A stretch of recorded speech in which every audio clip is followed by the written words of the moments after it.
আজকের ডেট পর্যন্ত এই পুজোটা কত বছর? এটা 326 বছরের পুজো, যেটা অনেক পুজো আছে যে পুজোগুলো নানা কারণে মাঝে মাঝে বন্ধ হয়ে গেছে, আবার নতুন করে হয়েছে। কিন্তু এটা 326 বছর ধরে নিরবিচ্ছিন্ন ভাবে পুজোটা চলেছে। এই পুজোর সঙ্গে এক মহাপুরুষের জীবন জড়িয়ে আছে। তিনি হচ্ছেন স্বামী ব্রহ্মানন্দ। আচ্ছা। ঠাকুরের মানস পুত্র, বেলুড় মঠের প্রথম প্রেসিডেন্ট। তার জন্মভিটে হচ্ছে এই শিকরা কুলিন গ্রাম। জোর করে বলি দেওয়ার চেষ্টা হয়, কিন্তু অদ্ভুত ঘটনা হচ্ছে যে যতবার চেষ্টা করেছিল কিছু না কিছু একটা বিঘ্ন। খাড়া ভেঙে গেল, খাড়ার কোপটা যে লোক প্রতি বছর বলি দিচ্ছে তার কোপটা অন্য জায়গায় পড়লো। সব জায়গায় প্রতিমা করা হয়, কুমোরটুলির পালরা করে, কিন্তু আমাদের এই প্রতিমা যিনি করেন তিনি ব্রাহ্মণ।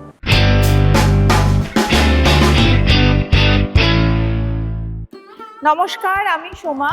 আজকে আমাদের দ্য স্টোরি বিহাইন্ড পডকাস্টের পুরো টিম নিয়ে চলে এসেছি শিকরা কুলিন গ্রামের ঘোষ পরিবারের ঐতিহ্যবাহী দুর্গাপুজোতে।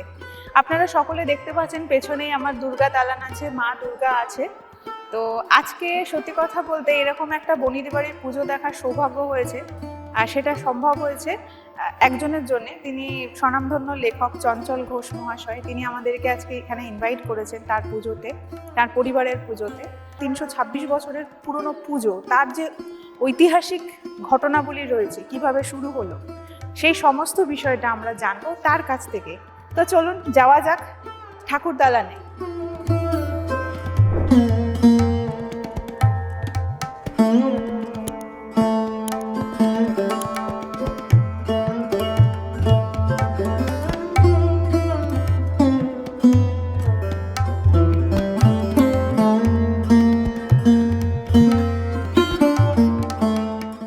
আজকে আমরা ঘোষবাড়ির এই যে পুজো, এই পুজোর পুরো হিস্ট্রি শুনবো। তার জন্য আমরা পেয়ে গেছি আজকে ঘোষ পরিবারের সদস্য এবং একজন স্বনামধন্য লেখক চঞ্চল ঘোষ মহাশয়। আজকের ডেট পর্যন্ত এই পুজোটা কত বছর? এটা 326 বছরের পুজো। আচ্ছা। মানে বাংলায় প্রাচীন যে দুর্গা উৎসবগুলো হয়, যেমন সাবর্ণ চৌধুরী বাড়িতে পুজো বা কলকাতার বিভিন্ন কয়েকটা পুজো আছে, কৃষ্ণনগরের রাজবাড়ির পুজো, এই পুজোটা প্রায় তাদেরই সমগোত্রীয় পুজো এটা। এবং সবচেয়ে বড় কথা, যেটা অনেক পুজো আছে যে পুজোগুলো নানা কারণে মাঝে মাঝে বন্ধ হয়ে গেছে, আবার নতুন করে হয়েছে। কিন্তু এটা 326 বছর ধরে নিরবিচ্ছিন্ন ভাবে পুজোটা চলেছে, এক বছরও এটা বন্ধ হয়নি। এটা পুজোটার একটা ঐতিহ্য বলুন, আর কি বলবো, যে এটা পুজোর একটা ইতিহাস। আর এই পুজো নর্মাল যে আমরা যে বারোয়ারি পুজো হয় বা যারা ঘরে পুজো করে, যেহেতু এটা একটা ঐতিহাসিক পুজো, তো এর পুজোর রীতিনীতির মধ্যে কোনো পার্থক্য আছে নর্মাল পুজোর থেকে? মানে ভোগ দান বা সপ্তমী অষ্টমীর কোনো নিয়ম নীতি, এরকম কিছু পার্থক্য? সাধারণ যে পুজো হয় তার থেকে এই পুজোটা নিয়ম নিষ্ঠা মেলে হয়। এবং একটা অদ্ভুত ব্যাপার হচ্ছে, সেটা হচ্ছে যে এই যে আমাদের মায়ের প্রতিমা দেখছেন, সব জায়গায় প্রতিমা করা হয় কুমোরটুলির পালরা করে। আচ্ছা। এটা সব জায়গায়, কিন্তু আমাদের এই প্রতিমা যিনি করেন তিনি ব্রাহ্মণ। আচ্ছা। মানে ব্রাহ্মণ বন্দ্যোপাধ্যায়। মানে কুমোরটুলি থেকে এটা হয় না? না, কুমোরটুলি থেকে এটা হয় না। তারা করছেন 4 পুরুষ ধরে, তারা ব্রাহ্মণ বন্দ্যোপাধ্যায়। এটা রেয়ার। এটা কি সেই যখন থেকে শুরু হয়েছিল তখন থেকেই এটা চলে আসে? সেটা বলা মুশকিল ব্যাপার। তবে গত 100 বছর ধরে এই পরিবার এই যে যারা করছে তাদের পরিবার করছে, এবং তারা বন্দ্যোপাধ্যায় পরিবার। এটা তো ভীষণই ইউনিক। এটা একটা ঐতিহ্য যে এরা পাল বা কুমোর সম্প্রদায়ের লোক নয়, ইনি ব্রাহ্মণ। এবং এমনকি ইনি দুর্গা পুজো করেন, ও যিনি তৈরি করেন। এবং এখানকার যিনি পুরোহিত তারাও 4 পুরুষ ধরে এখানে পুজো করছেন। আচ্ছা। 4 পুরুষ, 4 জেনারেশন বংশ পরম্পরায় তারা পুজো করছে। ঢাকি যে আছে এখন তার নাতি বাজাচ্ছে। আচ্ছা। মানে যিনি বিষ্টু বলে একজন, মানে আমরা যতটা জানি যে বিষ্টুর বাবা বাজাতো কিনা আমরা জানি না, কিন্তু বিষ্টু তার ছেলে, আর এখন তার নাতি বাজাচ্ছে। মানে ওদেরও বংশ পরম্পরা, আমাদের যেমন বংশ পরম্পরায় চলছে, ওদেরও তেমনি বংশ পরম্পরায়। এখন কতজন সদস্য আছে এই পরিবারে? আসলে এই পুজোটার 5টা, মানে আমাদের মূল যে পরিবার ছিল এক সময় একটাই পরিবার ছিল, যা হয় যা হয় আর কি, হ্যাঁ। পরিবারটা ভেঙে গেল, 5টা পরিবার হলো। তো এই যে 5টা পরিবার হলো মানে 5টা ভাগ হলো, হুম, প্রত্যেক ভাগের একটা জমিদারি ছিল এক সময়। আচ্ছা, এই জমিদারির ওপর ভিত্তি করে হুম, 5টা ভাগ হয়, কিন্তু কালক্রমে জমিদারি চলে যায়। কিন্তু জমিদারি গেলেও পুজোটা কিন্তু আমাদের চলতে থাকে। এই যে 5 শরিক বলে, হুম, হুম, ছোট শরিক, বড় শরিক, মেজো সেজো, এরকম। তো আমরা হচ্ছে ছোট শরিক। আচ্ছা, প্রতি 5 বছর অন্তর মানে এক এক বছর এক এক এক এক শরিকে, শরিকের পালা পড়ে। তারা পুজোর দায় দায়িত্ব সবটা তারা করে, আচ্ছা, অন্যরাও আসি, অংশগ্রহণ করি, কিন্তু মূল দায়িত্বটা থাকে যে শরিকের পুজো তাদের। আচ্ছা, মানে আসে সবাই সবাই আসে, প্রত্যেক হয়তো বছর, একদিন থাকলাম হ্যাঁ, বা দুদিন থাকলাম, এই পর্যন্ত। কিন্তু যার যে শরিকের যেবার দায়িত্ব, হুম, পুরো দায়িত্বটা তখন তাদের। তাদের থাকে। আচ্ছা, এই তো শুনলাম পুরো মানে এখনকার জেনারেশনের পুজো কিভাবে হচ্ছে, কিন্তু এই পুজোটা শুরু হয়েছিল কিভাবে? হ্যাঁ, শুরু হয়েছিল। মানে 326 বছর হ্যাঁ, আগে আগে কিভাবে যখন, শুরু হ্যাঁ, হলো? আসলে আমাদের বংশের শুরু যেটা, যতদূর আমরা জানি, যে হুম, বল্লাল সেন কৌলিন্য প্রথা চালু করেছিলেন, সেই সময় এই বাংলার বালি অঞ্চলে আমাদের পূর্বপুরুষরা এসে বসতি স্থাপন করে। আচ্ছা, তো এই বংশেরই একজন কেউ এই গ্রামেরই কোনো মেয়েকে বিবাহ করেন, বা এই গ্রামের আশপাশের কোনো জমিদারের মেয়েকে বিবাহ করেন। আচ্ছা, সেই সূত্রে এই গ্রামটা তখন যৌতুক হিসেবে পায়, মানে আমাদের পূর্বপুরুষরা। আচ্ছা, তো তিনি এসে এখানে বসবাস শুরু করেন। তার নাম ছিলেন দেবীদাস ঘোষ। তিনি স্বপ্নাদেশ পান, খুব সাত্ত্বিক মানুষ ছিলেন, হুম, যে মা যেন তাকে বলছেন যে তুই আমাকে এখানে স্থাপন কর।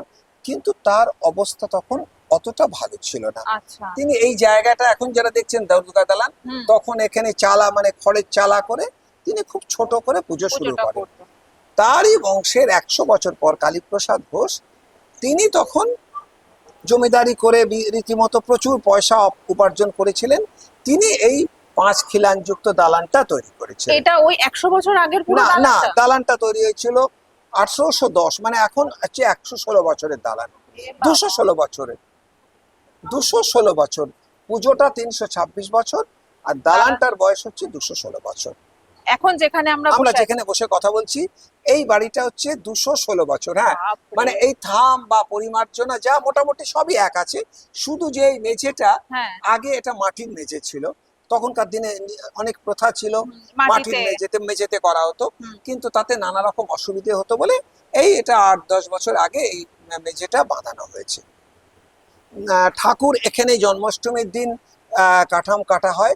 এবং আরেকটা মজার ঘটনা হচ্ছে, হুম, এই ঠাকুরের যে কাঠামটা মানে একটা একটা চটা মূলটা রয়েছে, হ্যাঁ, হ্যাঁ, সেটা সম্ভবত 200 বছরের। আচ্ছা, মানে সেটা কখনো ভাঙা না, হয় না? সেটা পাল্টায়, মানে সেটা তো একটা চটা ভাঙলো, সেটা পাল্টানো হলো, হুম, আর একটা চটা পাল্টানো, মানে সেটাই সেটাই, ক্রমাগত মানে চলে যায়। কোনোবারে কখনো পুরোটা পুরোটা না চেঞ্জ না, হয় না? ওই একটা যেটা খারাপ হচ্ছে সেটা পাল্টানো হচ্ছে, এইভাবে আজকে 200 বছরের বেশি ধরে চলছে। তার মানে এই কাঠামো 200 বছর? হ্যাঁ, কাঠামোটাও 200 বছরের কাঠামো। এবং আহ, জন্মাষ্টমীর দিন এখানে পুজো হয়, নন্দ উৎসব হয় পরের দিন, আচ্ছা, এই কাদা মেখে হুম, হুম, নন্দ উৎসব হয়। সেই তারপরে ওই যে কুমোর যিনি তৈরি করেন, হুম, আহ, এসে একটা খড় দিয়ে যান, মাটি দিয়ে যান, আস্তে আস্তে দিতে দিতে মাঝে মাঝে যখন যেরকম সুবিধে হয়, হুম, এই সুবিধে অনুযায়ী এই মূর্তিটা ধীরে ধীরে তৈরি হয়। পঞ্চমী বা চতুর্থ দিন মোটামুটি ফাইনাল রংটা হয়। আচ্ছা, আমার একটা মজার অভিজ্ঞতার কথা বলি। আমি ছোটবেলায় যখন ঠাকুর তৈরি হচ্ছে, রাত্রিবেলা মুকুট পরানো হচ্ছে, হ্যাঁ, তো খুব কৌতূহল নিয়ে দেখছি। তো দেখলাম যে কুমোর মানে যিনি ভদ্রলোক মূর্তিটা করছেন, তিনি হাতুড়ি আর পেরেক নিয়ে এলেন। আচ্ছা, এনে দেখি ঠকাঠক মারছেন আমাদের, বলছি মার গায়ে পেরেক মারছেন, মানে মুকুটটা না মারলে ভারী মুকুট তো রাখা যাবে না। রাখতে পারছে তো না, পেরেক মেরে যে মুকুটটা রাখা হয়, হ্যাঁ, এটা জানা ছিল না। রাত্রিবেলা দেখছি আর কষ্ট হচ্ছে, মায়ের গায়ে গায়ে পেরেক পেরেক মারা ছুঁচ্ছে, মারা হ্যাঁ, হচ্ছে। তখন তো আমরা যখন বললাম, তো বললেন না হলে মুকুটটা রাখবো কি করে বলো। হ্যাঁ, এটা মজার মানে বিষয়টা। শিশু মনে এইটা হ্যাঁ, যে একটা, কেন মাকে মাকে ভাবে মারলে তো লাগবে। লাগবে মার, এইটা। আচ্ছা আচ্ছা। আচ্ছা, এটা তো অনেক বছরের একটা মানে কি বলবো, ঐতিহ্যবাহী এবং ঐতিহাসিক একটা পুজো। তো কখনো কোনো বছর এরকম কোনো অস্বাভাবিক কোনো কিছু ঘটনার কথা পূর্বপুরুষদের কাছেও কখনো কি শুনেছে? হ্যাঁ, শুনেছি। আগে এই দালানে বলি হতো। আচ্ছা, এক বছর কেউ একজন স্বপ্নাদেশ পান যে বলি দিও না, কেন মা বলছেন যে বলি দিও না, আমার ভালো লাগে না রক্ত।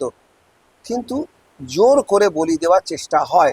আচ্ছা। কিন্তু অদ্ভুত ঘটনা হচ্ছে যে যতবার চেষ্টা করেছিল কিছু না কিছু একটা বিঘ্ন, খাড়া ভেঙে গেল, খাড়ার কোপটা যে লোক প্রতি বছর বলি দিচ্ছে হুম। তার কোপটা অন্য জায়গায় পড়লো, মানে সে বলছে আমি পাচ্ছি না দিতে। এবং তখন যিনি বয়োজ্যেষ্ঠ যিনি ছিলেন হুম। তিনি বললেন বন্ধ করে দাও, মা চাইছেন না। যে স্বপ্নাদেশ পেয়েছিল সে বলেনি এই কথা যে হ্যাঁ মা? সে বলেছে, কিন্তু তারা বললো যে এই এত বছরের ঐতিহ্য পরিবার, আমরা বলি দেবো, মানে অন্যরা জোর করে দিতে চাইছিল। আচ্ছা। তো সেই যে মাথা যখন পড়লো তখন হুম। ওটা বন্ধ করে দেওয়া তখন হলো। থেকে এটা কত বছর আগে? আমি যতদূর শুনেছি এটা 60-70 বছর কি 80 বছর আগে, আচ্ছা, তখন থেকে সম্ভবত সম্পূর্ণ বন্ধ। 1940-40 সাল এরকম হবে। আচ্ছা। সুতরাং 40 মানে এই প্রায় 85-86 হ্যাঁ, বছর আগে। এতটাই হবে, মানে তখন থেকে পুরো সব বন্ধ। একদম, শুধু ঠাকুরকে নর্মাল যা ভোগ ভোগ প্রসাদ। সেটাই দেওয়া হয়। আর ভোগের বিষয়ে কি কোনো রীতিনীতি আছে না, নর্মাল না যেরকম? মোটামুটি সব জায়গায় যা দেয়া হয় তাই। বৃহৎ নান্দিকেশ্বর মতে হয়, হুম। মোটামুটি যা নিয়ম সবকিছু মেনেই হয়। খুব যে একটা অন্যদের পুজোর সঙ্গে তফাৎ সেটা নেই, তবে যেটা হয় সেটা খুব নিষ্ঠা মেনে হয়। আর একটা জিনিস হচ্ছে যেটা পরিবর্তন এসেছে, এই যে আগে সকালবেলায় এখন যেমন ভোগ দেওয়া হয় হুম হুম। বা নৈবেদ্য দেওয়া হয়, আগে এক একটা বারকোষ দেওয়া হতো, মানে 2 জন বা 3 জনে তুলতে হতো সেটা। আচ্ছা, এত? এখন আর সেটা নেই, মানে ওই বারকোষে চাল দেওয়া হতো 25 কেজি করে, মানে এক একবার মানে তিনটে বারকোষ 3-25 75 কেজি চাল দেওয়া হচ্ছে। এটা তখন, এটা দেয়া হতো, দেয়া তখনকার হতো। বলতে কতদিন আগেকার এটা? এটাও 70-80 বছর আগে, 60 বছর আচ্ছা। 70-80। এখন সেটা কমে সম্ভব গেছে, হয় না। সম্ভব হয় না। এখন 5 কেজি 4 কেজি 3 কেজি 2 কেজি এরকম দেওয়া হয়। মানে আমি ছোটবেলায় দেখেছি এইখানে পুজোর দিন তখন এই অঞ্চলে একটি পুজো হতো, আচ্ছা। ডাব পড়তো, মানে এরকম মানে আমাদের মাথার সমান ডাব উঁচু লোকে পুজো দিত অষ্টমীর দিন। বাপরে। এখন তার অর্ধেকও হয় না। হ্যাঁ। আর তারপর আরেকটা হচ্ছে যে তখন এই অঞ্চলটার মধ্যে এই একটি পুজো ছিল, এখন অনেক অনেকগুলো। বারোয়ারি পুজো হয়ে গেছে। ফলে সেখানে তবুও লোকে বারোয়ারি পুজোতে গেলেও এখানে আসে, যেহেতু এটা একটা, প্রাচীন একটা হ্যাঁ পুজো, প্রাচীন ঐতিহ্য একটা পুজো, পুজো, এটাই মনে হয় এখানকার সব থেকে পুরনো পুজো। সবচেয়ে পুরনো পুজো। হ্যাঁ, আপনি আমাদেরকে বলছিলেন যে এই সমস্ত যা যা আমরা দেখছি দর্শককে দেখাতে পাচ্ছি না, প্রচুর বড় এরিয়া। হুম। মানে এত বড় এরিয়া একদিনে ঘুরে শেষ করা যাবে না, এত বড় এরিয়া। তো সব আপনারা দান করে দিয়েছেন? সমস্তটাই রামকৃষ্ণ মিশনকে দিয়ে দেওয়া হয়েছে। এবং হ্যাঁ, এটার কথা হচ্ছে আরো একটা বড় কথা, এই পুজোর সঙ্গে এক মহাপুরুষের জীবন জড়িয়ে আছে। তিনি হচ্ছেন স্বামী ব্রহ্মানন্দ, আচ্ছা। ঠাকুরের মানস পুত্র, বেলুড় মঠের প্রথম প্রেসিডেন্ট। তার জন্মভিটে হচ্ছে এই শিকরা কুলিন গ্রাম। আচ্ছা। এবং এই যে দুর্গা দালান দেখছো তোমরা, হুম। এই দুর্গা দালানে ছেলেবেলায় তিনি যখন মূর্তি তৈরি হতো তখন এই দালানে বসে ধ্যান করতেন, জপ করতেন, খেলা করতেন। আচ্ছা। এবং এই সামনেই বোধনতলা, সেই বোধনতলাতে উনি খেলা করতেন। হুম। এই পরবর্তীকালে একটা তিনি ভারী সুন্দর কথা বলেছিলেন, হুম। তখন তিনি বেলুড় মঠের প্রেসিডেন্ট, যে দেখিস এই পুজোটা যেন বন্ধ না হয়। আচ্ছা। আমরা সেই জন্যে ঘোষ পরিবারের সকলে চেষ্টা করি যে প্রত্যেক যতই বছর। আর্থিক অনটন হোক বা যা হোক, পুজোটা যেন চালিয়ে যেতে পারি। ভবিষ্যতে কি হবে আমরা জানি না, কারণ আগে পরিবারের সব লোকজন এক জায়গায় ছিল, বয়স্ক মানুষরা ছিল। হুম। নতুন প্রজন্মের কি হচ্ছে, এখন ছেলে মেয়ে কমে যাচ্ছে, কেউ চাকরি করতে বিদেশে, চলে আসছে। আমেরিকায়, কেউ ইংল্যান্ডে, কেউ অস্ট্রেলিয়ায়, কেউ বোম্বাইয়ে রয়েছে। ফলে পুজো সবাই তো আসতেও পারে না। করার আগ্রহটাও তারা হারিয়ে ফেলছে, কেন তাদের সঙ্গে সরাসরি এই পুজোর যোগাযোগটাও নেই, বন্ডিংটা। বন্ডিংসটা নেই, যেটা আমাদের ছিল, আমাদের ছেলেদের সেই বন্ডিংসটা নেই। সুতরাং আগামী দিনে কি হবে আমরা জানি না, তবে আশা করি যে মা নিশ্চয়ই হ্যাঁ, তার পুজো নিজেই এতদিন যখন মা পুজো নিয়ে এসছে নিয়ে এসছে। কোনোদিন বন্ধ হয়নি। নানান রকম দুর্যোগ গেছে, হুম। কিন্তু মা ঠিক পুজোটা চালিয়ে নিয়েছে। আশা করছি যে আগামী আগামীতেও দিনেও মা ভালোই তার হবে। পুজোটা চালিয়ে দেবে। হ্যাঁ, এখানেই তো দেখলাম মঠটা আছে। হ্যাঁ। এই পুরো সমস্ত জায়গাটা ওনারা রামকৃষ্ণ মঠকে দিয়ে দিয়েছেন, শুধু ঠাকুর দালানটাই মনে হয় আছে। আচ্ছা, আর কিছু টুকরো টাকরা বাড়ি ঘর আছে, সবটাই। কেমন লাগে মানে এই বয়সে এসে সেই ছোটবেলার পুজো আর এই মানে এখন এটা না আমাদের কাছে নস্টালজিয়া। 5টা বছর অপেক্ষা, মানে 20 সাল থেকে প্রতি বছর অপেক্ষা করি যে সামনের পরের 5 বছর, মানে এই যে প্রস্তুতি। যেমন আমার স্ত্রী একটা ভাঁড় আছে তার, সেখানে সে পয়সা ফেলে, এই 5 বছর পর আমরা পুজোটায় সেই পয়সাটা দেব। আচ্ছা। এবং আমাদের পুজোয় মানে বেশ কয়েক লক্ষ টাকা খরচা হয়, প্রায় 200-300 নবমীর দিন 300 মানুষজন আসেন। এটা একটা, এবং আত্মীয় ভোগ পরিজন, খাওয়ানো হয় মানুষকে। বন্ধু বান্ধব, পরিচিত বহু মানুষ আসেন, বিখ্যাত অখ্যাত নানান মানুষ আসেন, এবং এটা আমাদের কাছে একটা মিলন ক্ষেত্র। মিলন ক্ষেত্র। এই ভোগ যে খাওয়ানোর ব্যাপারটা, এটা কি মানে ষষ্ঠী থেকে শুরু হয় নাকি? না, এটা আমাদের ষষ্ঠী থেকেই শুরু হয়ে যায়, দশমীর দিন অবধি চলে। ভোগ খাওয়ানো। চলে। আর গ্রামের মানুষ, আশেপাশের মানুষ। আর ঠাকুর যে দশমীর দিন আমরা যে বিসর্জন করি, হ্যাঁ। এইখানে কি নিয়ম আছে এখানে বিসর্জনের? নিয়ম মানে সকালবেলায় আমরা দর্পণে বিসর্জন হয়, হ্যাঁ। মূর্তি বিসর্জন হয়, এবং আমরা ঠাকুরটাকে নাড়িয়ে দেওয়া হয়, হুম। দিয়ে ঠাকুরটাকে বেদি থেকে নামিয়ে ওই পাশে রাখা হয়। আচ্ছা। আচ্ছা, ওইখানে রাখা হয়। বিকেলবেলা বরণ করা হয়, হুম। বরণ করে তারপরে গ্রামের লোকজন, এই এত বড় ঠাকুর তো, হুম। সেই বাঁশের চালি করে আমরা নিয়ে, এই আমাদের বাস রাস্তার পাশে একটা পুকুর আছে, দত্ত পুকুর বলে, আচ্ছা। ওটাই সেই 300 বছর ধরে ওখানেই ওই ভাষা পুকুরেই হচ্ছে। ঠাকুর বিসর্জন যায়। আশেপাশের বিভিন্ন অঞ্চলের ঠাকুর আসে, হুম। কিন্তু আমাদের ঠাকুরটাই প্রথম ওখানে বিসর্জন যায়, তারপরে বাকি বাকি ঠাকুরদের বিসর্জন হয়। মানে এবং সেই রেসপেক্টটা সবাই সেইটা করে, এবং ওখান থেকে তখন জল নিয়ে আসা হয়, জল হুম। ছিটানো হয়, এখানে এসে আমাদের দুর্গা নাম লেখা হয়, সিদ্ধিদান করা হয়, তারপরে মিষ্টি মুখ, কোলাকুলি, আনন্দ উৎসব। কিন্তু তখন এই আনন্দ, এত আলো, সবকিছু নিষ্প্রভ হয়ে গিয়ে হ্যাঁ। তখন মনটা ভীষণ মন খারাপ হয়ে ভীষণ যায়। খারাপ হয়ে যায় তখন আমাদের। আর ওই জল থেকেই ওই কাঠামোটাকে তুলে আনা হয় আবার পরে, কাঠামোটা পরের দিন তুলে নেওয়া হয়, যাতে বা ওটাতে একদিন বা দুদিন পর ওটা তুলে মানে নেওয়া হয়। মাটিটা গলে যাওয়ার পর তুলে নেওয়া হয়। আবার ওই কাঠামোতে নেক্সট ইয়ারের জন্য প্রিপারেশন হয়। Preparation এইভাবে চলে এইভাবেই আসছে বংশ পরম্পরা। পরম্পরা চলে আসছে। আর আমরা আজকে এখানে সারাদিন কাটালাম, খাওয়া দাওয়া করলাম, খুব ভালো লাগলো।